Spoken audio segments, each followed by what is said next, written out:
বন্ধুগণ আসসালামু আলাইকুম। এই যে দেখতেছেন এটা আমার আঙ্গুর গাছ। এই যে দেখেন আঙ্গুর গাছটার বয়স, এই যে দেখতেছেন এটা আঙ্গুর গাছের মূল কাণ্ড। আর এই হলো মাটির পদ্ধতি।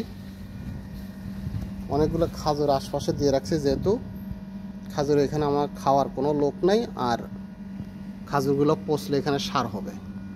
এই হচ্ছে আঙ্গুর গাছের মূল কাণ্ড। আর এটা হচ্ছে আমার আঙ্গুর গাছ, দেওয়ালের বাইরে গেছে। চলুন বাইরে গিয়ে দেখি এবং মূল সমস্যাটা, মূল বিষয়টা বলি। এই হলো আঙ্গুর গাছের বাইরের অংশ। মূল বিষয়, আঙ্গুর গাছটার বয়স 3.5 বছর থেকে 4.5 বছর।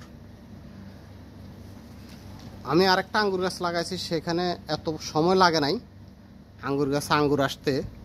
তবে এই গাছটাতে কেন ধরেন 4 বছর ধরতে পারেন, খালি পাতা হইতেছে, শুধু পাতা আর পাতা হয়, কিন্তু গাছটাতে অসংখ্য পাতা আসে কিন্তু ফল ধরে না।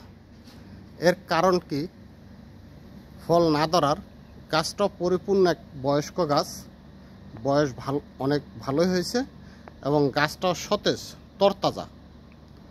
তো আমার কৃষক কোনো বন্ধুর যদি জানা থাকে যে এই পরিপূর্ণ বয়সের গাছে কেন আঙ্গুর ধরে না, যদি একটু জানান তাহলে আমি উপকৃত হব।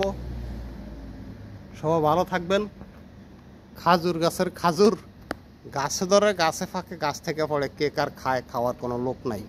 অথচ যদি এই খাজুর যদি আমাদের বাংলাদেশে পাওয়া যাইতো, তাহলে অনেকে মজা করে খাইতো, বা নিজে না খাইলে অন্যকে যদি দিয়ে দেওয়া হতো তাহলে অনেক দোয়া করতো। সবাই ভালো থাকবেন। আল্লাহ হাফেজ। আসসালামু আলাইকুম আ রহমতুল্লাহ।